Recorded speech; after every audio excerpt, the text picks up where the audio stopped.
Bonjour à toutes et à tous et bienvenue à ce nouveau webinaire organisé par EcoCO2 dans le cadre du programme EVE, Engagement volontaire pour l'environnement. La thématique d'aujourd'hui est sur les zones à faible émission mobilité. Donc, nous allons vous transmettre les dernières informations et les mises à jour sur les ZFE mobilité et tenter de répondre à vos questions sur ce sujet d'actualité. Ce webinaire est d'ailleurs le second de l'année, à la suite de celui qui a eu lieu le mois dernier sur le sujet des retours d'expérience d'entreprise vis-à-vis de la plateforme d'échange de données environnementales transport. Donc, la thématique de ce jour est plus globale et transversale, mais d'autant plus intéressante qu'elle nécessite un travail régulier de mise à jour des informations. Nous essaierons donc aujourd'hui, par la voix de nos intervenants, de vous faire part des dernières actualités sur ce sujet. Nous avons donc le plaisir d'accueillir avec ma collègue Véronique 3 intervenants pour ce webinaire. Nadia Dadouche, qui est chargée de mission du Bureau de la qualité de l'air à la DGEC, Direction générale de l'énergie et du climat. Monsieur Schmitt, qui a eu quelques problèmes de connexion. On espère qu'il arrivera à se connecter là dans quelques minutes pour sa partie, qui est également directeur des relations institutionnelles chez Epner et président de la commission logistique urbaine chez TLF. Et monsieur Michael Miconnet, qui est directeur technique chez Autocar Maisonneuve. Donc, j'en profite pour me présenter rapidement. Je suis Andrew Patry, chargé de mission sur le programme EVE pour la région Normandie, et j'ai le plaisir d'animer ce webinaire avec Véronique S, donc, qui est ma collègue sur la région Nouvelle-Aquitaine, chargée de mission du programme EVE également. Laissez-moi vous transmettre quelques éléments techniques sur la plateforme que nous utilisons aujourd'hui. Si vous avez un problème technique, n'hésitez pas à cliquer sur le bouton « Aide » en bas à gauche de votre écran. Vous pouvez également télécharger le support de présentation dès à présent en cliquant sur le bouton qui s'affiche sous forme de nuage. Autrement, vous pourrez revoir le replay de l'événement sur notre chaîne YouTube prochainement. Enfin, pour poser vos questions, auxquelles nous répondrons en fin de webinaire, merci de bien veiller à les poser dans l'onglet « Questions » et non dans le chat. Nous ne prendrons que les questions de l'onglet concerné à la fin de notre présentation, puisque nous aurons une vingtaine de minutes pour répondre aux questions. Et il y a un petit système également pour voter si une question vous paraît pertinente. Et nous prendrons les questions qui disposent le plus de votes si nous manquons de temps pour répondre à l'ensemble des questions avec Véronique. Enfin, n'hésitez pas à répondre au sondage à la fin pour que nous puissions progresser dans l'organisation et l'animation de nos webinaires.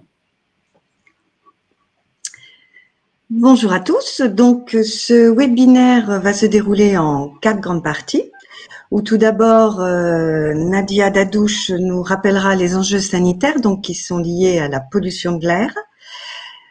Elle continuera sur le point juridique afin de nous présenter le socle réglementaire des ZFE ainsi que les certificats qualité de l'air. En troisième partie, Andrew et moi-même, donc, nous ferons un point sur le déploiement des ZFE en France et les mesures d'accompagnement financières pour pouvoir donc respecter les ZFE.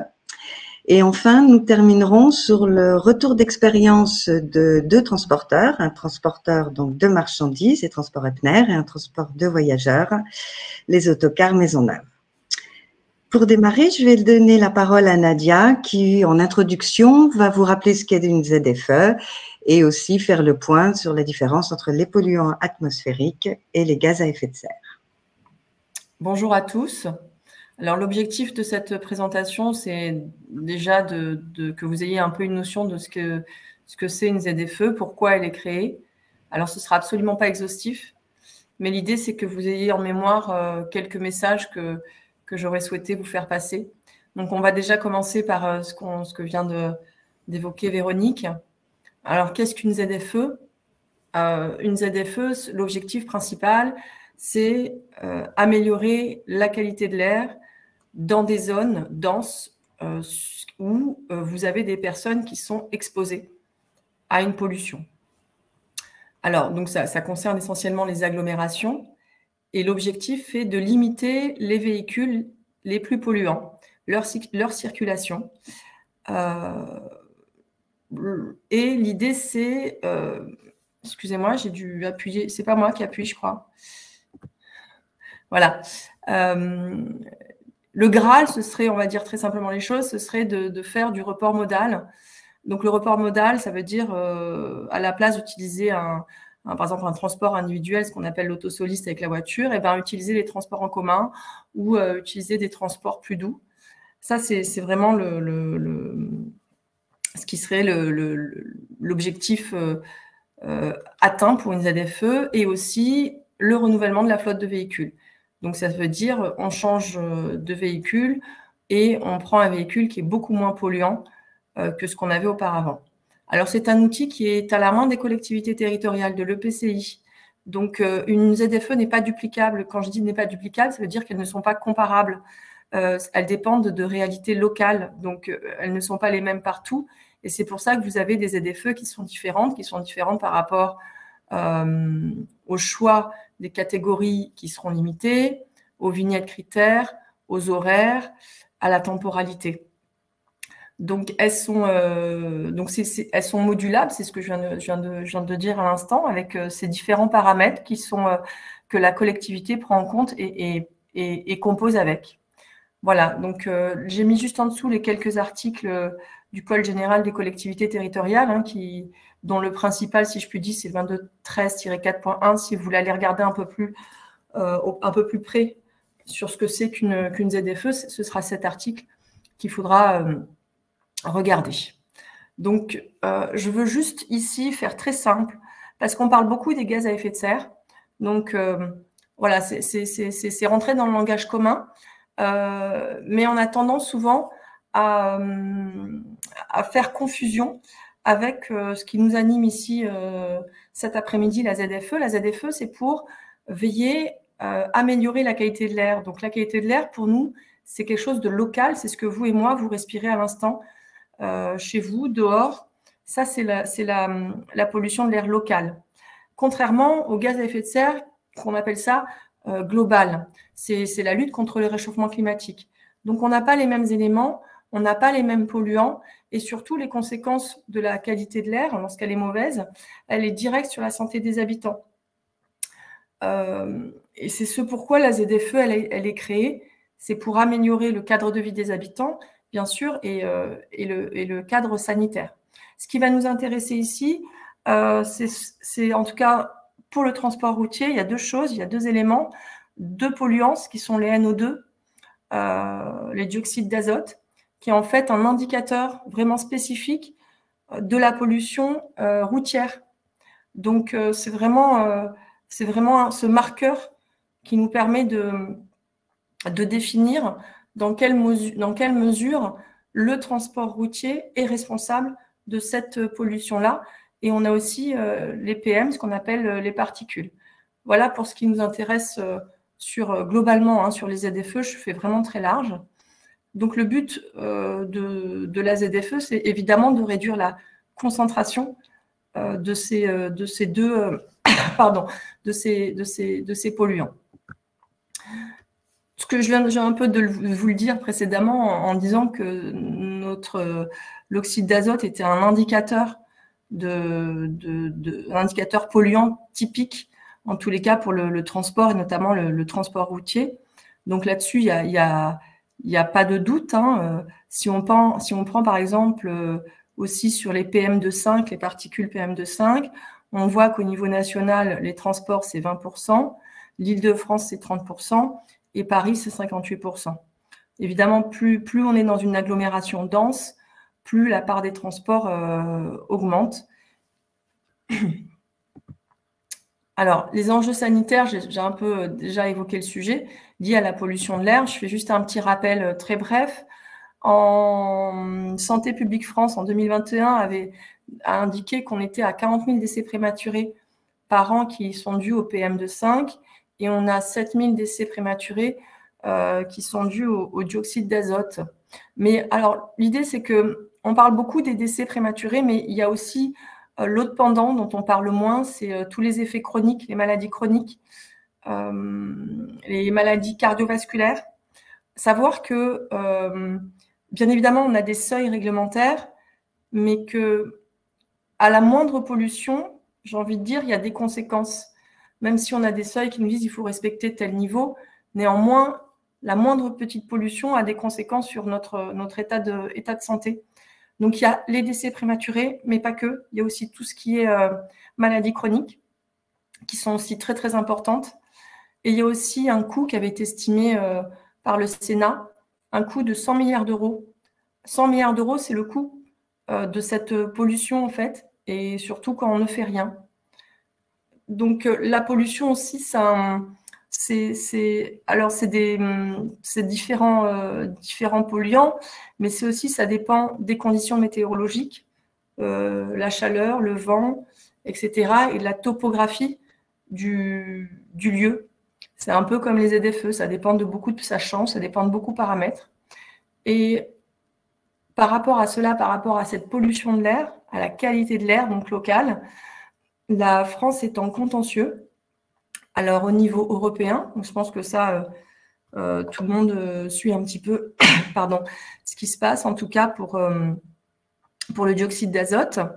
Mais il y a aussi un contentieux au niveau national avec le Conseil d'État, où il y a une astreinte qui a été donnée à l'État de 10 millions d'euros par semestre. Donc ça, c'est aussi... donc il y a un vrai développement de contentieux parce que la qualité de l'air devient un vrai sujet. Alors le problème, c'est que ça ne se voit pas beaucoup. Alors, parfois, on peut le voir, il y a d'autres pays où on le voit beaucoup. Mais voilà, c'est quelque chose qu'on ne perçoit pas tout de suite en sortant. Mais donc, il y a beaucoup de contentieux qui sont en train de se faire, des contentieux aussi de citoyens qui attaquent aussi l'État. Donc, c'est un sujet qui monte et il faut vraiment essayer de mettre en avant tous les outils possibles pour améliorer cette qualité de l'air. Donc là, je vais juste faire un petit contexte, mais alors assez rapide sur ce que c'est qu'une ZFE. Enfin, ça, je vous l'ai dit, ce que c'était une ZFE, c'est qu'on définit un périmètre, on met des règles sur quels sont les véhicules, les catégories qui sont autorisées à circuler sur ce périmètre, de quelle manière. Et alors, avant les ZFE, les zones à faible émission mobilité, il y avait d'autres choses. Il y avait les ZCR, il y avait les APA. Donc, c'est juste que le mot ZFE est apparu en 2019 avec la loi d'orientation des mobilités, qui a cette fois-ci non pas permis la création, mais imposé la création d'une zone à faible émission et donné aussi les moyens aux collectivités de pouvoir le faire de façon aussi plus mutualisée. Donc en 2019, la loi impose la création de ZFE dans des territoires, donc en dépassement de manière régulière. C'était la slide d'avant où on a vu un petit peu. Globalement, ça fait 10 ZFE obligatoires, donc 10 territoires qui devaient se doter d'une ZFE pour des raisons sanitaires, très clairement, où on avait des dépassements des seuils. Donc voilà, là, ça c'est je dirais, c'est le socle 2019. Et ensuite, on a la loi climat et résilience en 2021 qui va aussi imposer la création d'une ZFE et fera d'autres choses, hein, mais là-dessus, je préfère qu'on se concentre sur ce sujet-là, qui va imposer aux agglomérations de plus de 150 000 habitants de mettre en place aussi une ZFE au plus tard, le 31 décembre 2024. On n'est pas là sur une question de on dépasse un seuil réglementaire. Là, l'idée, c'est, encore une fois, la pollution de l'air, la qualité de l'air. Ce qui nous intéresse, c'est la population exposée. C'est les habitants qui sont autour, c'est les riverains. Donc là, l'idée, c'est on anticipe et on met à l'abri, si je puis dire, les populations qui sont, où il y a la plus forte densité, qui sont aussi soumises à des niveaux de pollution qui sont certes en dessous des seuils des valeurs réglementaires. Néanmoins, elles sont concernées aussi, comme je le disais tout à l'heure, hein, à la moindre pollution, il y a des conséquences sanitaires. Donc, à retenir, la ZFE 2019, loi d'orientation des mobilités, on met des outils pour les ZFE, il y a la mutualisation des moyens pour les collectivités et surtout, on impose les territoires en dépassement, on impose aux territoires en dépassement de mettre en place ces ZFE.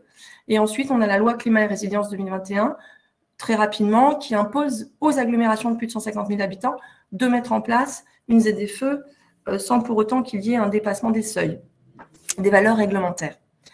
Ça, c'est les deux points. Et ensuite, je vais rentrer un peu plus dans le détail par rapport à l'article que je vous ai mentionné tout à l'heure en commençant, qui c'est l'autorité qui dispose du pouvoir de circulation ad hoc et des feux. Il s'avère que la loi climat et résilience a simplifié en faisant un transfert de compétences à l'EPCI de ce pouvoir de circulation ad hoc, uniquement le pouvoir de police de circulation ad hoc et des feux. Alors ensuite, comment ça se passe? Il y a un arrêté qui doit être pris avec les catégories, les modalités de restriction, les aussi modalités relatives aux dérogations, parce qu'il y a aussi des dérogations locales. Et ensuite, il doit y avoir un suivi qui doit être fait au moins tous les 3 ans pour voir un petit peu, voir un petit peu ce que présente la ZFE concrètement, réellement, ses effets, si ça correspond aux bénéfices attendus. Voilà, donc ça, c'est un peu ce qui se présente. Il y a aussi des exemptions nationales obligatoires, ça c'est la loi qui les prévoit. Donc quoi qu'il advienne, voilà, la collectivité ne peut s'opposer à ces exemptions. Je ne vais pas tous vous les faire, mais ce qui paraît un peu du bon sens: véhicules d'intérêt général, véhicules du ministère de la Défense, les personnes qui ont une carte de stationnement CMI, les véhicules de transport en commun de personnes à faible émission et d'autres véhicules en transport en commun. Voilà, ça c'est les exemptions nationales et obligatoires qui sont prévues par la loi et qui sont clairement définies. Et en face de ça, vous avez des dérogations individuelles locales temporaires. Donc ça, c'est des dérogations que les collectivités et elles seules peuvent prendre. Ça, c'est à la main de la collectivité qui met en place la ZFE. Donc, il faut bien sûr préciser les raisons des dérogations. Et ensuite, il faudra faire en sorte de mettre en place un système, mais ça, c'est autre chose, pour le contrôle et s'assurer que tout est prévu pour pouvoir vérifier que le véhicule était autorisé à rentrer dans le périmètre de la ZFE. Alors maintenant, je vais évoquer les certificats critères qui sont aussi connus sous sa forme juridique certificat qualité de l'air, mais c'est plus ce vignette critères, mais c'est la même chose. Donc, on a un classement des véhicules en fonction de la contribution de leur pollution. Là aussi, il faut faire attention parce que souvent, il y a une incompréhension entre le CO2, donc on retrouve notre petit climat de début, pollution globale, et les polluants qui, là, sont pris en compte pour faire cette classification. Ce ne sont pas les mêmes. Donc, je sais, c'est pas très simple, mais du coup, parfois, ça crée quelques petites incompréhensions. Donc, on a 6 vignettes.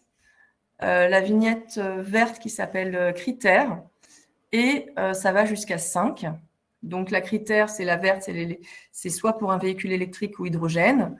Et ensuite, jusqu'à 5, c'est des véhicules les plus anciens, mais pas les plus anciens, puisqu'en fait, il avait fait le choix aussi de ne pas faire de vignette pour des véhicules qu'on appelle non classés. Donc là, si vous regardez ensuite, on pourra regarder, ça vous donnera une petite idée, mais c'est vraiment des très vieux véhicules.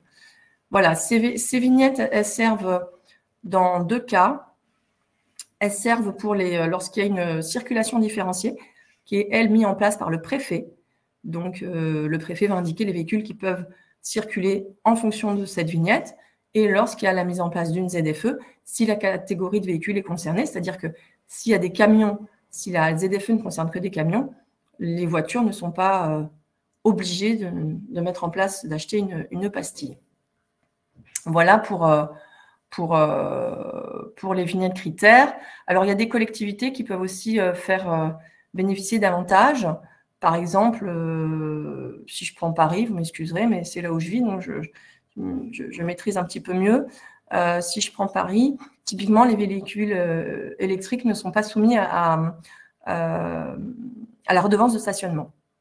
Voilà, mais il y a d'autres endroits, certainement, ça doit être aussi être le cas. Et puis, il y a certainement d'autres choses qui sont proposées. Là, c'est ce dont j'évoquais tout à l'heure. Donc, je ne sais pas si vous voyez bien, mais enfin, vous retrouvez ce tableau, certes moins coloré, dans l'annexe justement de l'arrêté du 21 juin 2016, qui a été modifié il y a quelques jours pour intégrer une nouvelle source d'énergie. Voilà, c'est juste une petite actualité qui s'appelle le biodiesel, le B1, donc qui désormais est intégré dans la case poids lourd, autobus et autocars. En plus du diesel et de l'essence, il y a une petite colonne supplémentaire, biodiesel. Donc ça, c'est ce qui nous permet de classifier votre véhicule. C'est cela. Donc, alors, je vais les ZFE existantes. Alors actuellement, nous avons 9 territoires sur lesquels vous avez des ZFE existants. Je rappelle juste que chaque ZFE est complètement différente, donc ne sont pas comparables. Alors, ce qui peut être, je peux comprendre que certains trouvent ça un peu difficile pour la compréhension, puisque effectivement, on n'a pas forcément les mêmes catégories, pas forcément les mêmes vignettes, pas forcément la même temporalité. Néanmoins, encore une fois, c'est un outil local qui est là pour répondre à des spécificités locales. Donc, on a 9 territoires pour lesquels qui sont rentrés, certains étaient déjà prêts avant la LOM, d'autres ont mis en place leurs ZFE tout de suite après. Et puis, nous savons par exemple que prochainement, on va avoir Montpellier Méditerranée qui devrait mettre en place sa ZFE en juillet. Donc, il lui reste deux petits mois quand même pour mettre en place cela. Et Aix-Marseille annonce sa ZFE pour septembre prochain. Ça fait partie, j'ai envie de dire, je viens d'annoncer Aix-Marseille et Montpellier, ça fait partie des territoires qui étaient en dépassement. Mais de toute façon, peu importe, puisque le résultat, c'est la création d'une ZFE, j'ai envie de dire, à savoir si c'est un territoire en dépassement ou pas. Ce qu'il faut retenir, c'est que vous allez avoir pas moins de 33 ou une trentaine de nouvelles ZFE qui doivent voir le jour au plus tard au 31 décembre 2024. D'ici 2 ans, vous aurez en tout sur le territoire national une grosse 45 ZFE qui seront déployés. Super, merci Nadia pour tous ces éléments. On reprend juste la main avec Véronique pour vous faire un petit focus justement sur 2 territoires en particulier. On va vous faire une petite synthèse justement pour voir les différences qu'il peut y avoir d'une ZFE à l'autre, comme Nadia nous l'a dit. Donc, on va commencer avec la métropole du Grand Paris qui a été instaurée courant 2019 et qui s'étend sur les communes situées à l'intérieur de l'A86. Une majorité, mais pas toutes, puisque par exemple Bobigny, Bondy ou encore Drancy ne sont pas concernés à ce jour. Donc le périmètre concerne 77 communes intra-A86, donc 43 communes sont intégralement incluses et le reste partiellement inclus dans le périmètre de la ZFE. Quels sont les critères d'accès pour la métropole du Grand Paris? Elle interdit les véhicules critères 4 et 5 et non classés de 8h à 20h du lundi au vendredi pour les 2 roues motorisées, les voitures personnelles et les véhicules utilitaires légers. Et d'autres critères pour les poids lourds, les bus et les autocars, puisque ici, nous sommes sur 7 jours sur 7, de 8h à 20h. Donc, on voit qu'il y a des différences de critères d'application au sein de la ZFE Paris en fonction des gabarits et des types de véhicules utilisés. Donc, dans quel contexte a été mise en place la ZFE à Paris? Au-delà des 6600 décès prématurés par an qui pourraient être évités sur le territoire de la métropole de Paris, qui a été estimé par l'Agence de santé publique France, la ZFE de Paris a été évaluée dans le cadre du plan de protection de l'atmosphère de la région Île-de-France, qui a estimé que cette solution proposée via les ZFE serait une des solutions ayant l'impact le plus important, avec des effets rapides sur l'amélioration de la qualité de l'air du territoire. Une information qui a ensuite été confirmée par l'Observatoire régional de la santé de la région. Et au niveau du calendrier d'application pour Paris, eh bien, depuis juillet 2019, les vignettes critères 5 et non classées sont interdites. Depuis juin 2021, cette interdiction s'est élargie aux vignettes critères 4 et plus anciens. Puis les vignettes critères 3 à partir de 2023, seront également interdites. Et à partir de janvier 2024, ils seront interdits de circuler dans Paris avec des véhicules de vignette critère 2 ou plus anciens. Et l'objectif est qu'en 2030, 100% des véhicules qui circulent dans Paris soient des véhicules dits propres. En cas de non-respect, des sanctions sont prévues avec la mise en place d'amendes forfaitaires, comme nous l'avons vu précédemment, donc 68 € pour les voitures, les deux roues, les véhicules légers et les véhicules utilitaires légers, et 135 € pour les poids lourds, les bus et les autocars. Un système de contrôle aléatoire et pédagogique est mis en place à Paris depuis fin 2021 pour expliquer notamment le rôle de la ZFE et comment être accompagné dans son changement de mobilité si besoin. Cependant, comme vous pouvez le voir, la vidéo verbalisation a été récemment reportée à 2023 alors qu'elle était initialement prévue pour 2022. Et enfin, il existe quelques dérogations locales, hein, comme Nadia nous en a fait part précédemment. Donc pour la métropole de Paris, on constate qu'il y a des dérogations pour les véhicules de convoi exceptionnels, par exemple, les véhicules citernes, les véhicules effectuant des opérations de déménagement, ou encore pour les approvisionnements des marchés ou dans le cadre de tournage. Il est important de noter aussi que des aides financières sont proposées. Véronique va vous en présenter plusieurs juste après. Et donc, pour la métropole de Paris, jusqu'à 6 000 € d'aide à l'achat pour un véhicule neuf ou d'occasion électrique, hydrogène, hybride ou GNV, et jusqu'à 1 400 € pour un deux roues, ou encore 500 € pour un vélo électrique. Véro, je te laisse enchaîner avec le petit exemple sur Grenoble. Grenoble, oui. Je vais vous présenter donc la ZFE Mobilité de Grenoble-Alpes Métropole, donc qui est en place depuis mai 2019 sur 10 communes volontaires et qui a été étendue donc à 27 communes depuis février 2020. Alors, je vais juste vous montrer sur la slide suivante la carte. Donc, on voit alors, ces 27 communes. Et ce qu'il est important de préciser, c'est que les grands axes comme les autoroutes qui à la liste et la rocade donc ne sont pas concernés par cette ZFE. Donc, il est encore possible de se déplacer sur ces grands axes sans avoir à respecter les critères.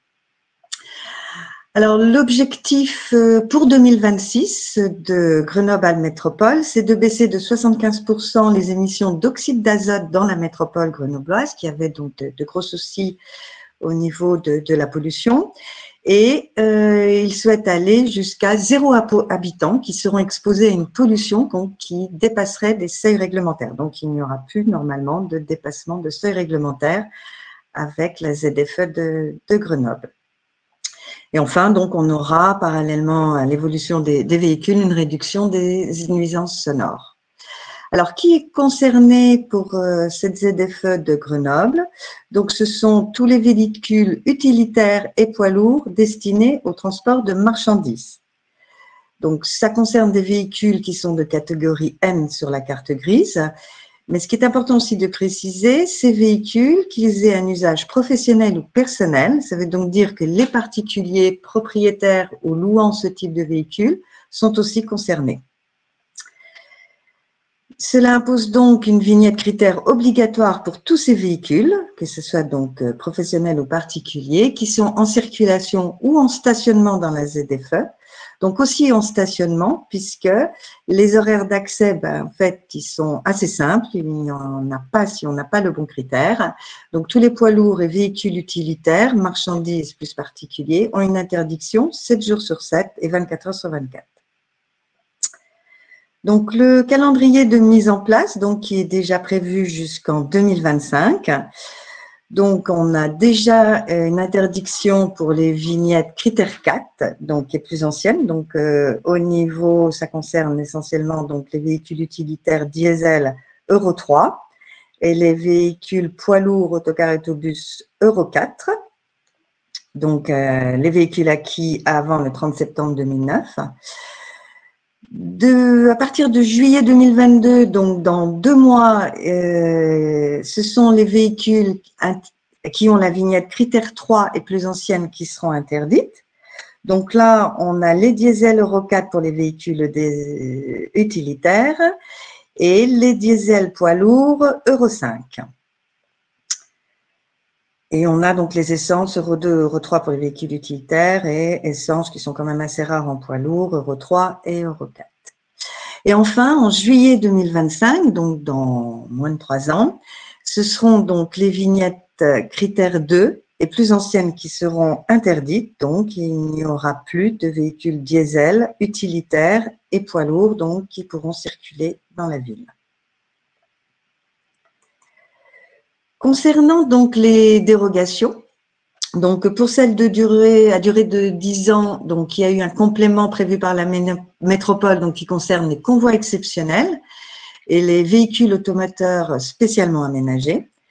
Concernant la durée de 3 ans, donc les dérogations prévues par la métropole concernent tous les véhicules affectés au transport d'animaux vivants, de bois en grumes, de marchandises dangereuses, les véhicules citernes, et aussi les véhicules qui sont autorisés d'occuper le domaine public dans un cadre d'événements de type festif, économique, sportif ou culturel. Et enfin, les dérogations individuelles temporaires. Donc là, il faut vraiment pouvoir bien justifier donc la demande. Ce seront tous les véhicules affectés à un service public et les véhicules spécifiques, donc ce sont des véhicules qu'on ne peut pas facilement renouveler, c'est-à-dire qu'ils ne sont pas à disposition sur le marché donc pour pouvoir le renouveler. Bon, les sanctions, c'est les mêmes de toute façon sur tout le territoire, puisque ça, c'est une décision nationale. Alors, tous les dispositifs d'accompagnement financier et technique au déploiement donc d'une mobilité propre, ils sont nombreux et diversifiés. Je vous invite à regarder en replay le webinaire que nous avions déjà organisé le 7 décembre dernier, où vous aurez donc toutes les explications techniques. Aujourd'hui, je vais les lister et en parler assez rapidement puisque donc ce n'est pas le sujet principal et que vous avez donc toutes ces informations déjà sur ce webinaire et vous avez le lien sur la slide. Donc, on a tout d'abord toutes les aides en lien avec la prise en charge des coûts et des aides fiscales. Donc, on y retrouve les taxations, le gaz et l'électricité. Donc, le gaz a une taxation réduite et l'électricité, il n'y a pas de taxation pour l'utilisation en transport. Enfin, on a aussi les incitations fiscales. Donc là, on a une exonération de la TVS. On a aussi des amortissements pour des véhicules de société, donc toujours en lien avec des carburants alternatifs, hein, bien entendu, que ce soit pour la TVS ou l'amortissement. On a pour les poids lourds un suramortissement, donc pour les entreprises qui réalisent des bénéfices, enfin du résultat, donc ça peut être intéressant par rapport à tous ces véhicules alternatifs qui ont un surcoût conséquent. Et on a enfin une exonération de la taxe sur la carte grise. Dans ce cas aussi, c'est un montant qui est adapté à chaque région, donc il est important de le vérifier au préalable. On a enfin toutes ces primes à l'acquisition de véhicules électriques, hydrogène ou hybrides rechargeables. Donc, on a le bonus écologique et la prime à la conversion donc pour le remplacement d'un véhicule ancien. Donc, tous ces détails, vous les retrouverez sur le webinaire du 7 décembre. Et ce qui est intéressant quand même à préciser, c'est qu'on a une surprime pour la prime à la conversion pour les établissements donc, qui sont installés dans une ZFE. Ces primes et bonus concernent aussi les véhicules en rétrofit, donc lorsqu'on aménage un ancien véhicule. Enfin, on a les C2E, les certificats d'économie d'énergie, donc on a toutes les fiches standardisées qui ne sont pas forcément reliées à un véhicule ayant une énergie alternative, mais vous pouvez aussi obtenir les C2E pour des véhicules à carburant alternatif en les équipant, soit de télématique embarquée ou d'utiliser des additifs, etc. Ce qui est important aussi dans les C2E qu'on voulait lister, ce sont les programmes. Donc, on a le programme Advenir qui a la charge de déployer les infrastructures de recharge électrique par une prime. On a aussi le programme F Transport et Logistique que vous connaissez si vous êtes présent aujourd'hui. Donc là, on accompagne les entreprises de transport routier dans la mesure et la réduction de l'impact. Donc, les entreprises bénéficient d'un accompagnement gratuit. On a le programme Interlude, là, qui concerne les entreprises, mais surtout les collectivités, pour la mise en place de chartes de logistique urbaine et durable.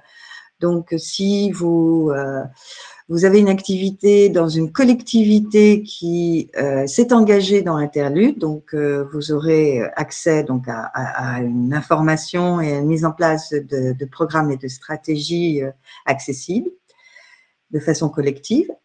Et 2 programmes en lien avec le vélo, Colis Actif, qui est une aide financière pour la cyclo-logistique, là aussi c'est à destination des collectivités, et Alvéole Plus, qui permet donc le financement d'abris à vélo dans les collectivités. Enfin, on a un nouvel appel à projet, là celui-ci vous ne le trouverez pas dans le webinaire du 7 décembre, c'est un projet porté par l'ADEME et France Relance, dont l'objectif est d'accélérer le déploiement de véhicules lourds électriques et des infrastructures de recharge dédiées. Et enfin, on trouve toutes les aides locales. Alors là, c'est très très vaste. Il faut se renseigner en fonction de chaque collectivité. On a à la fois des aides accordées par les régions, mais aussi des aides accordées par les métropoles. Alors, sur le webinaire du 7 décembre, vous trouverez à la fin une slide justement qui vous liste tous les liens Internet qui vous permettent donc de consulter plus facilement toutes ces aides. Nous allons donc maintenant écouter 2 transporteurs qui vont nous faire part donc de leur retour d'expérience dans les zones à faible émission dans lesquelles leur activité est concernée. Et je passe la parole à Andrew. Oui, alors on va s'assurer que on est ravi de voir que Monsieur Schmitt, vous avez retrouvé une bonne connexion, c'est parfait, vous êtes arrivé à temps pour votre partie. Donc oui, on va commencer avec Epner, donc une entreprise créée en 1925 et créateur de solutions de transport et logistique, spécialiste et leader indépendant des échanges internationaux au départ et à destination de la France. Une entreprise qui est également engagée dans le dispositif EVCOM depuis fin 2021, avec un objectif de réduction de 6% de ses émissions de CO2. Donc, avant de nous concentrer plus particulièrement sur votre adaptation chez Epner, sur la ZFE, sur la région parisienne, hein, puisque vous êtes le siège social est situé en région parisienne, Monsieur Schmitt, pourriez-vous tout d'abord nous en dire un peu plus sur les activités d'Epner? Quels sont vos principaux clients et vos principales zones de livraison de marchandises, par exemple? Oui, donc bonjour à tous. Et effectivement, j'ai eu quelques petits soucis de connexion. Et donc, j'ai raté un peu le début du webinaire, mais c'est pas grave, on va rattraper tout ça. Donc, Epner est un groupe de transport indépendant, c'est encore une entreprise familiale. Notre identité, elle vient d'être très bien dite par Andrew. Nous sommes présents dans tous les métiers de la supply chain, donc messagerie nationale, internationale, l'eau, affrètement, tout ce qui concerne l'overseas, donc le maritime et l'aérien, mais également la logistique. Et nous avons en fait une vision long terme qui est basée sur une stabilité de l'actionnariat familial, bien sûr, et sur la mission que nous avons, puisque nous sommes dans le monde du transport une des rares sociétés qui est une société à mission, avec une raison d'être. Et notre raison d'être, vous la découvrez ici, hein, c'était encourager l'esprit d'entreprise de nos collaborateurs, de nos partenaires clients et fournisseurs, et des citoyens de toutes les générations au sein de l'ensemble des territoires où nous sommes actifs. Bien sûr, ça concerne aussi toute la partie environnementale, hein, où on motive pas mal, que ce soit l'ensemble de nos parties prenantes, comme on dit aujourd'hui, pour s'activer sur ce sujet-là.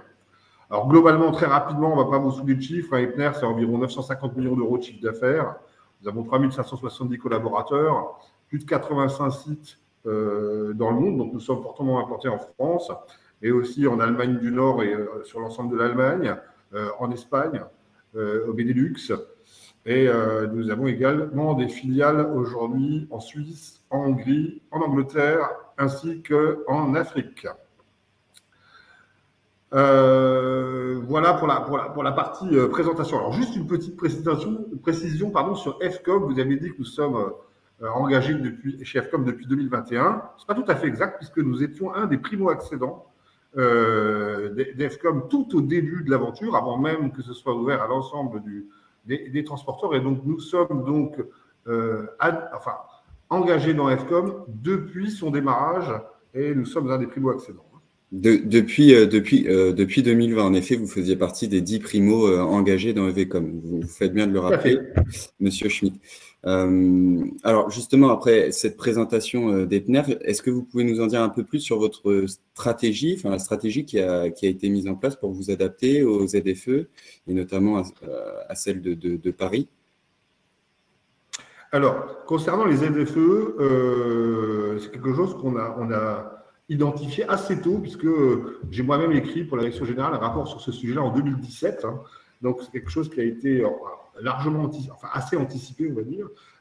Et nous avons mis en place une stratégie environnementale à partir de 2017. Ça a démarré doucement, puis les choses se sont engagées. Ici, vous voyez un petit schéma de nos ambitions globales à horizon 2050, hein, avec un parc totalement décarboné, donc quasiment sans diesel, sans diesel d'ailleurs, dès 2050. La première stratégie que nous avons adoptée était d'identifier quelles étaient les énergies plausibles et la technologie utilisable pour pouvoir remplacer le diesel. Je rappelle quand même que le diesel, c'est un peu le couteau suisse du transport. Hein, ça fait tout, un diesel. Hein, ça peut faire de la courte, de la longue distance, etc. Aujourd'hui, avec les nouveaux carburants, on est obligé de raisonner en usage. Et ce n'est pas le même type de camion qui va faire de la livraison courte distance que de la longue distance, etc. Notre stratégie, dans un premier temps, c'est largement appuyée sur le déploiement de flotte GNV. Aujourd'hui, on est à peu près à 25% de notre parc propre qui a été converti en GNV.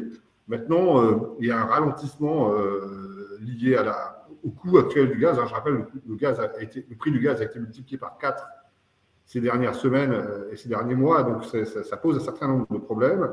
Et puis, un deuxième problème qu'on a identifié aussi, c'est comment faire suivre nos sous-traitants sur ces sujets-là, puisque aujourd'hui, on a à date pas mal de soucis qui sont liés, au surcoût de l'énergie, qui freine les ambitions de tous, y compris les nôtres d'ailleurs, parce que ça coûte très cher et qu'on n'est pas sûr de pouvoir le répercuter et de pouvoir maintenir nos marges.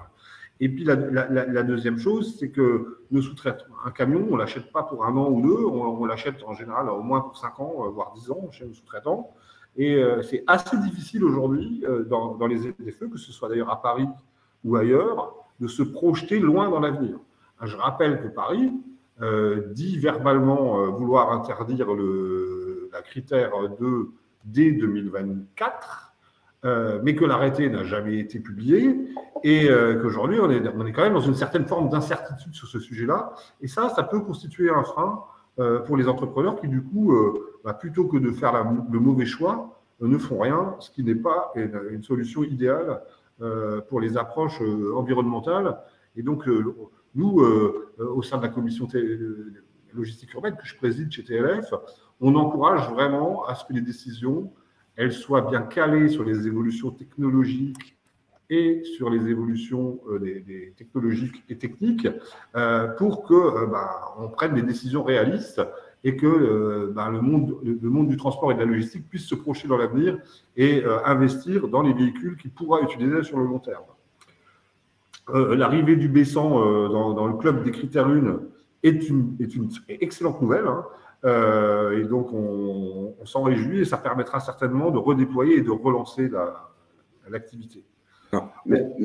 Merci, Monsieur Schmitt. Au-delà du mix énergétique qu'on peut bien voir sur cette diapo, je vais finir avec une dernière question et je vais vous demander d'être concis, s'il vous plaît, et très rapide pour qu'on puisse donner tout de suite la parole à Monsieur Miconnet. Quelles seraient, selon vous, les actions complémentaires, en fait, structurantes à mener pour continuer justement à réduire et améliorer la qualité de l'air en ville et à réduire vos émissions par rapport à votre activité chez Epner? Alors bon, nous, on a un certain nombre d'actions structurantes qu'on constate dans les faits. Hein, nos directeurs régionaux, nos directeurs d'agence sont à la recherche permanente de baisse de CO2. Et il y a une chose qui s'est beaucoup développée, c'est la distribution en vélo. la cyclo-logistique dans les villes. Donc ça, c'est quelque chose qu'on utilise pas mal. Aujourd'hui, on utilise beaucoup de sous-traitants en vélo pour faire le dernier kilomètre. Et puis, on participe à de nombreuses expérimentations.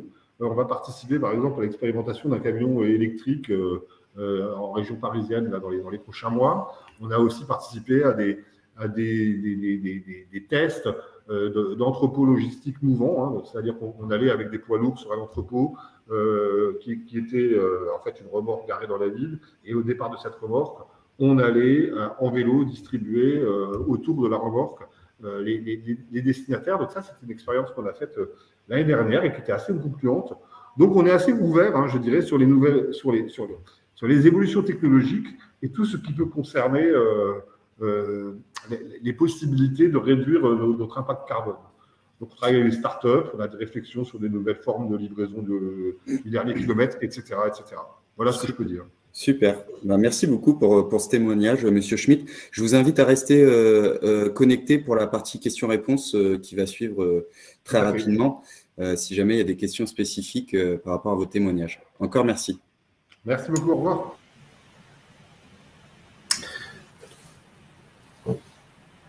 Véronique, je te laisse la parole. Tu as ton micro coupé pour pouvoir interroger M. Miconnet.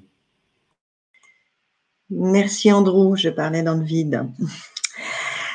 Alors, nous allons donc Monsieur Michael Miconnet, donc vous êtes directeur technique des Autocars Maisonneuve, donc entreprise familiale dont le siège est à Belleville en Beaujolais, dans la région Auvergne-Rhône-Alpes. Je vais vous laisser nous présenter votre entreprise. Oui, bonjour à tous. Notre entreprise est une entreprise familiale. Donc, je tiens à préciser qu'on a intégré le groupe CFTR en janvier 2022, donc c'est tout nouveau. Voilà, donc notre entreprise elle est basée en Auvergne-Rhône-Alpes, principalement donc sur la Loire et le département du Rhône, sur 8 sites d'exploitation. Notre activité principale est bien entendu le transport scolaire, hein, comme pour beaucoup d'autocaristes. Environ 50% de notre activité, et puis le reste se partage entre 25% de lignes régulières et de transport occasionnel, que ce soit pour des sorties périscolaires ou des sorties de groupes constitués pour des voyages en France ou à l'étranger. 337 salariés, 290 véhicules, avec un chiffre d'affaires de 24 millions d'euros pour 8 millions de kilomètres parcourus par an. Nos valeurs, en fait, effectivement, c'est l'aspect familial de l'entreprise avec une taille modeste, avec une proximité entre les différents services et le personnel de conduite et l'exploitation.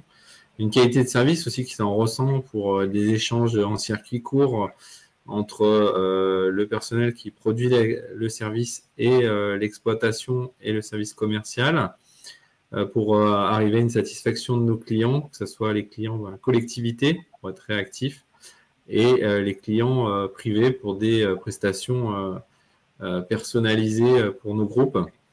Voilà, et puis la sécurité des véhicules, donc avec un renouvellement du parc très poussé. Donc on est à peu près à 8 ans de moyenne d'âge sur notre parc. Et puis donc pour avoir une meilleure durée de vie de notre parc. Voilà. D'accord. Alors, je vais me demander, donc vous êtes concerné par la ZFE de Lyon Métropole. Quelles sont vos lignes régulières, sans les lister, mais au moins une description. Quelles sont donc vos lignes régulières et à partir de quand elles seront concernées par rapport à la ZFE de Lyon Métropole? Alors en fait, donc on exploite une ligne régulière qui vient de l'ouest lyonnais, qui rentre dans la ZFE de Lyon par l'ouest, donc dans le cadre des lignes du réseau Citral de Citral Mobilité. Donc cette ligne-là, donc elle représente 4 véhicules. C'est une ligne régulière qui circule toute l'année, qui a pour vocation de desservir une zone périurbaine, donc avec quand même une bonne densité de population qui vient des Monts du Lyonnais et qui draine vers une station de métro lyonnaise, qui permet de se passer de sa voiture. Donc la ZFE de Lyon, elle a été créée en 2020, elle a été vraiment mise en place en 2021. Nous, la particularité de notre activité, c'est qu'on est sur un marché, beaucoup de marchés publics, en fait, donc liés à des appels d'offres. Donc, voilà. Pour le coup, donc sur Lyon, on a une délégation de service public qui s'est terminée donc en 2021 et nous avons remporté une nouvelle délégation donc par la suite sur les mêmes périmètres. Et dans ce marché-là, il était demandé à ce que les véhicules en renouvellement soient motorisés au GNV. Voilà, donc le GNV qui était déjà une technologie que l'on connaissait puisque on utilisait déjà des véhicules GNV depuis 2017. On a commencé donc avec plutôt un petit véhicule en expérimentation sur l'agglomération lyonnaise pour du transport personnel. Et puis ensuite, suite à une création et aussi une évolution de marché sur la Loire, là sur la ZFE de Saint-Étienne Métropole, qui s'est mis en place plus tardivement, mais nous avions déjà les véhicules avant la mise en place de cette ZFE avec un adossement à une station de bio-GNV. En fait, donc on a une station de méthanisation et une station d'approvisionnement en bio-GNV qui est à côté et qui permet de s'approvisionner en bio-GNV local, donc bio-GNV qui est créé à partir de déchets de l'agriculture, voilà, et puis des déchets des industries diverses qui sont autour. Voilà. D'accord. Donc, je comprends bien. Donc, le gaz fait partie de votre stratégie afin de vous adapter donc aux ZFE, mais aussi aux appels d'offres. Donc, vous pouvez un petit peu nous expliquer comment vous avez déployé le gaz au sein de votre activité? Alors, la particularité, donc, c'est qu'effectivement, on a travaillé en proximité avec un constructeur, donc le constructeur Iveco, qui avait une certaine avance du fait historique en fait du gaz en Italie suite à l'après-guerre, et constructeur qui a beaucoup misé sur cette technologie. La particularité du gaz, bon, c'est vrai qu'à l'heure actuelle, le gaz, il y a des grosses évolutions tarifaires si vous vous approvisionnez en station publique. On va dire ouverte à tous. Nous, notre stratégie, effectivement, ça a été de mettre en place des stations de charge privatives, donc de la charge lente principalement, où vous allez brancher le véhicule pendant 7, 8, 9 heures pour le faire charger en charge lente entre les missions, puisque nous, on a quand même une particularité, c'est que l'essentiel de notre activité il tourne autour de 2 ou 3 heures le matin et 2 ou 3 heures le soir, sauf bien sûr pour les lignes régulières où le véhicule roule toute la journée. Et là, par contre, on peut les recharger la nuit en charge lente. Et surtout, ça évite des coûts supplémentaires d'approvisionnement, surtout pour le personnel, en fait. Surtout, ça évite les déplacements de kilomètres supplémentaires, les kilomètres dits à vide, en fait, qui sont à minimiser dans notre activité, puisqu'on rayonne sur des périmètres très courts, en fait, en transport de voyageurs réguliers. Hein. Une ligne régulière, elle va faire 45 km maximum. Une ligne de transport scolaire, on peut diviser par 2, voire par 3 parfois. Donc, il est très important de faire le moins de kilomètres à vide possible. Et puis surtout de générer le moins de temps de conduite supplémentaire et d'entretien pour le conducteur. C'est vrai que d'aller sur une station publique, parfois, ça génère davantage de kilomètres à vide que la réalisation de la mission. Donc, on a fait ce choix-là de mettre en place des stations en interne. Donc, on en a une effectivement sur la Loire, dans le cadre de lignes régulières, et puis également sur l'Ouest lyonnais, donc sur notre site de Saint-Bel, qui a été mis en service récemment. Voilà, donc avec un accompagnement à ce niveau-là de GRDF sur la disponibilité et la taille du réseau. Et puis après avec un faiseur avec des moyens, on va dire, proportionnés à notre flotte. Donc à chaque fois, c'est une dizaine de véhicules sur le site pour mettre en place des contrats longue durée avec des fournisseurs. Donc Là encore, on peut acheter comme cela un gaz à prix fixe, un bio-GNV même. Donc, on achète du bio-GNV à prix fixe sur une durée de 48 mois, voire moins si l'on souhaite, mais nous, on s'est engagé sur 48 mois. Combien aujourd'hui à peu près de véhicules équipés au gaz? Alors, l'entreprise, donc on a 43 véhicules équipés au bio-GNV. D'accord. Sur le parc de 290. Voilà, ça fait 15% à peu près. D'accord. Et donc, vous avez fait le choix du gaz, on a bien compris, par rapport aux approvisionnements, entre autres, parce qu'il faut des stations. Et le choix de l'électrique, est-ce que vous avez réfléchi à l'électrique? Peut-être, je me permets juste peut-être dernière question pour qu'on puisse passer à la conclusion et avoir un peu de temps pour les questions-réponses, parce qu'on a déjà pris un peu de retard. Oui. Eh bien, écoutez, juste pour vous dire que l'électrique, à l'heure actuelle, dans le transport en commun de voyageurs, nécessite des batteries assez importantes et lourdes, qui limitent la place disponible après pour les voyageurs si on veut avoir une autonomie conséquente. Et sur des véhicules d'entrée de gamme que l'on peut avoir, l'autonomie des véhicules est limitée à 150 km sur du plat à l'heure actuelle, ce qui n'est pas adapté à nos marchés où on travaille sur des zones assez accidentées, sur des monts, sur le Beaujolais, sur les monts du Lyonnais également. Surtout que la durée de vie de la batterie est annoncée sur 4 ans par le constructeur, avec une perte de charge assez rapide au bout de 4 ans. Donc, c'est pour cela qu'on est resté sur le GNV, malgré l'émergence de véhicules électriques. Ça serait une étude à mener après pour des périmètres ou des opportunités sur des rayons plus courts, sur des véhicules plus légers, éventuellement. D'accord. Je vous remercie. On va redonner la parole à Nadia pour donc conclure rapidement sur ce webinaire. Je vais juste, donc là sur ce slide, c'est ce que j'ai dit depuis tout à l'heure en fait, le fait de retenir que nous allons avoir d'ici 31 décembre 2024 une 45 ZFE, que les ZFE sont toutes différentes parce que ça répond, c'est un outil local qui répond à un contexte local. Le temps de mise en place d'une ZFE, c'est à peu près 2 ans globalement, et qu'il y a une évaluation qui doit être réalisée tous les 3 ans. Dans la ZFE, il est aussi prévu qu'il y ait des concertations en amont avec les professionnels, dont vous faites partie, et aussi ensuite concertation avec le grand public. Et ça, c'est juste pour vous, après, c'est pas moi. Juste une petite chose, que je vois un petit peu les questions. Je voudrais juste affiner les remarques que j'ai pu faire, des fois à vouloir faire un peu large. Alors, j'ai vu que l'Europe impose. Non, l'Europe n'impose pas. L'Europe impose qu'on passe en dessous des seuils le plus rapidement possible, peu importe les moyens. La ZFE en fait partie. Il faut savoir qu'en Europe, il y a plus de 250 ZFE. Il faut aussi savoir qu'on a des nouvelles normes EMS. Les normes EMS, c'est qui disent voilà, les valeurs qui, pour eux, leur semblent pour lesquelles, en fait, les seuils sont les moins, on va dire, nocifs pour les populations exposées.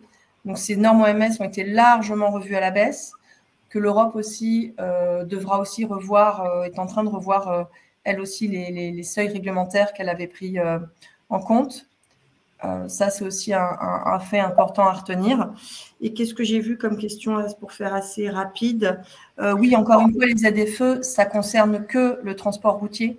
Donc, pour l'instant, pour tout ce qui est ferroviaire, il y a d'autres dispositifs. Ou pour le fluvial, certainement, s'il y a d'autres dispositifs. Il y a beaucoup de plans, comme l'a évoqué tout à l'heure Madame S, sur le fait qu'il y ait des aides. Et de la même façon, il y a des aides aussi pour ce genre de transport et faire qu'il y ait un renouvellement des flottes. Voilà pour ma conclusion. D'accord. Andrew, tu Oui, non, mais c'est parfait. Nadia, vous avez bien fait. On a pris beaucoup de retard, donc vous avez un peu anticipé sur certaines questions et merci d'avoir déjà un peu répondu à plusieurs d'entre elles. On va passer on va prendre le temps d'en remonter une ou deux. Donc, la première, c'est sur le gaz et le biogaz, c'est assez rapide. Exactement. Quid du GNV et du biogaz pour les vignettes? C'est critère 1. Non, tout n'est pas critère 1. Ah oui, pardon. Le gaz est critère 1. Vous avez raison. Le GNP est critère 1. Mes excuses. Oui, le gaz est bien critère 1. Le référentiel national des ZFE, donc oui, vous avez donc TLF qui a rédigé un document très complet sur toutes les ZFE. Oui, je peux peut-être répondre rapidement, Voilà. puisque je suis à la manœuvre sur ce sujet. Nous venons de rédiger un document qui s'appelle l'ABCDR des ZFE, dans lequel les 10 premières ZFE qui sont déjà en place sont totalement décrites. Vous y trouvez les aides, les zones concernées, l'ensemble des informations. Ça, c'est téléchargeable sur le site de TLF. Et nous avons aussi une carte interactive qui existe sur le site que nous avons créé il y a 2 ans, qui s'appelle Terre TLF, qui est un site dédié à la transition énergétique de la flotte lourde et des bus, de l'ensemble des parcs, dans lequel il y a un volet ZFE également. Juste, je me permets aussi de rebondir. Je me suis permise de mettre un lien que vous trouvez sur notre site du ministère de l'écologie avec toutes les communes, vraiment ZFE. Il y a aussi Bison Futé et il y a aussi les pages DataGouv où les collectivités mettent en place leurs données sur les différents périmètres. Alors, ce qu'on peut préciser quand même, c'est que une des problématiques, ça a été dit par Nadia, hein, c'est que toutes les ZFE sont différentes et que toutes les mesures sont vraiment très, très différentes. Hein, entre la ZFE de Nice qui concerne que les poids lourds et celle de Strasbourg qui concerne tout le monde, je peux vous assurer que c'est le grand écart. Alors ça pose aussi quand même un certain nombre de problèmes pour les professionnels hein, quand on est implanté dans plusieurs villes. C'est un sujet qu'on développe. Bien sûr, je suis tout à fait d'accord que le ZFE doit être adapté à son périmètre, à sa spécificité, mais il y a peut-être quand même un cadre à mettre autour de tout ça pour pas faire des grands écarts comme ça. C'est un vrai sujet, ça aussi, je crois. Juste pour rebondir là-dessus, vous parliez de l'ABCDR, Monsieur Schmitt, on a mis le lien aussi sur la diapo qui concerne où Nadia a présenté les ZFE existantes et celles à venir. Donc si vous avez téléchargé les diapos, vous pourrez retrouver justement le lien sur la présentation. On va peut-être prendre 2 ou 3 autres questions. Moi, j'en ai une là qui a pas mal de votes. Quelle est l'efficacité des ZFE de 2019-2020 en termes d'amélioration de la qualité de l'air? Est-ce qu'on a des premiers retours? Je vous ai mis, j'ai répondu hein, en prenant l'exemple encore une fois d'Air Paris qui a fait une étude d'évaluation sur la MGP. Donc c'est une étude, hein, c'est pas, on est sur de la modélisation. Il n'y a pas de secret à partir du moment où on supprime les plus anciens véhicules et notamment les diesels, l'amélioration est quand même très sensible. L'idée de la ZFE, excusez-moi, je n'ai pas non plus dit, c'est d'aller beaucoup plus vite que le tendanciel. C'est ça aussi. C'est-à-dire que faire en sorte que ce qui se fait naturellement dans le remplacement des flottes devrait se faire en 10 ans. Et bien là, l'idée de la ZFE, c'est par exemple que ça se fasse en 5 ans. Donc voilà. Donc vous avez aussi l'ADEME qui avait fait qui a un document sur excusez-moi, un parangonnage sur les ZFE qui a été mis à jour en 2021, je crois, ou en 2020, sur les ZFE en Europe, qui évoque aussi un petit peu quelle était un peu l'évaluation qui a été faite lorsque c'était possible dans certaines villes d'Europe. Il y a aussi, de notre côté des GEC, une étude qui a été faite sur la LOM et sur les bénéfices et qui devrait sortir dans les, j'ai envie de dire, semaines à venir, un petit peu pour évaluer l'efficacité de la ZFE. Mais une ZFE toute seule ne sert à rien. Une ZFE, c'est un outil parmi d'autres. Si on ne développe pas ce que vous êtes en train de vous faire en tant que professionnel, le dernier kilomètre, le vélo, voilà, tout ce qui est un petit peu les mobilités douces, le covoiturage, même si, bon, voilà, c'est mieux d'avoir une seule voiture que 5. Enfin, voilà, c'est un état, c'est un ensemble d'éléments, d'outils qui font que ça fonctionne. Voilà. Et tout seul, une ZFE qui s'ajuste de dire on va interdire ces véhicules, bon, c'est pas ce qui. Il faut vraiment un accompagnement de la part de l'État, c'est ce qu'il est en train de faire, de la part des collectivités aussi, pour que ce soit mis en place et acceptable par tous. Je crois que la transition énergétique, ce n'est pas un état de fait, hein, c'est aussi un état d'esprit. Je rejoins tout à fait Nadia dans ce qu'elle dit. Et donc, si on veut y arriver, faut que les mesures soient réalistes pour que derrière les entrepreneurs puissent y aller. On voit souvent des choses qui peuvent représenter plus des freins parce qu'il y il y a un peu trop de dogmes parfois dans certaines décisions qu'on peut rencontrer sur certaines localités. Maintenant, cela dit, je pense qu'il faut que la concertation sert à ça. Puis il y a une deuxième chose qui se met doucement en place maintenant, c'est le suivi de la mise en œuvre des ZFE et un volet efficience des mesures me semble primordial dans le suivi. Hein, c'est un vrai sujet qui doit être discuté avec les collectivités locales et territoriales. C'est qu'au fur et à mesure que les ZFE se mettent en place, ben, je crois que nous devons, nous les entreprises, mesurer avec les collectivités locales et territoriales l'efficience des mesures prises pour pouvoir corriger, améliorer nos performances au fur et à mesure du temps. Super.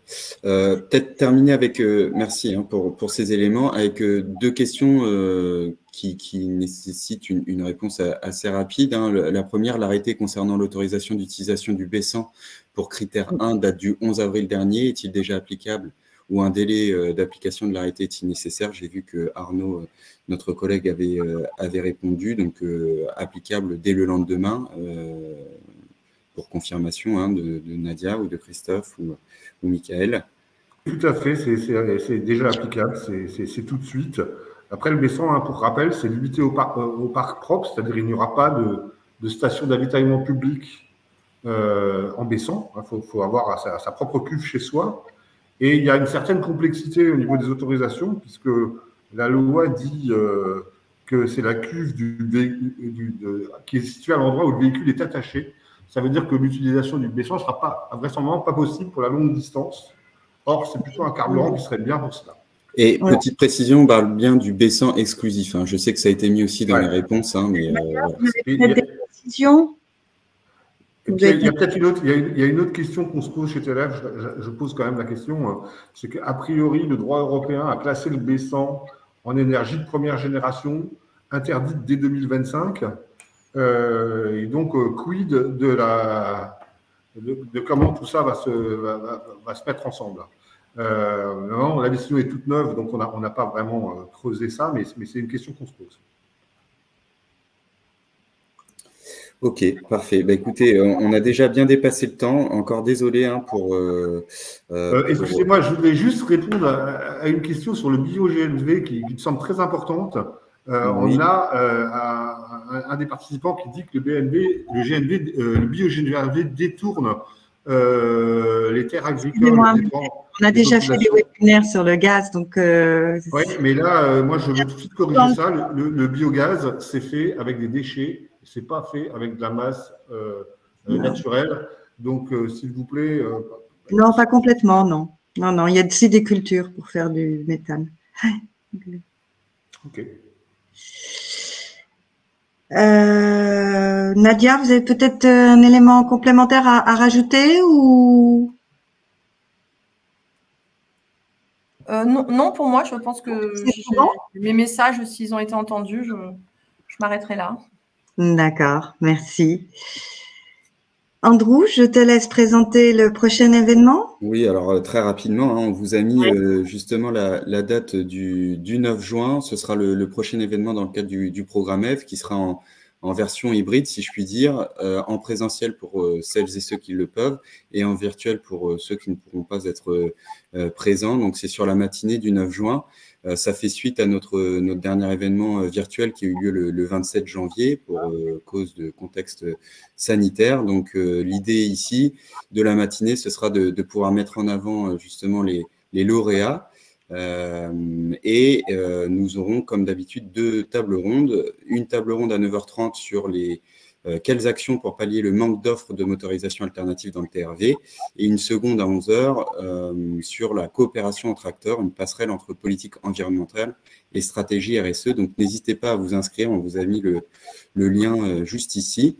Et merci à nouveau à nos 3 participants, à nos 3 intervenants pour la qualité de ces échanges et merci également à nos collègues modérateurs pour les réponses aux questions et si jamais il y a certaines questions qui n'ont pas été répondues, on prendra le temps d'y répondre par mail par la suite. Voilà.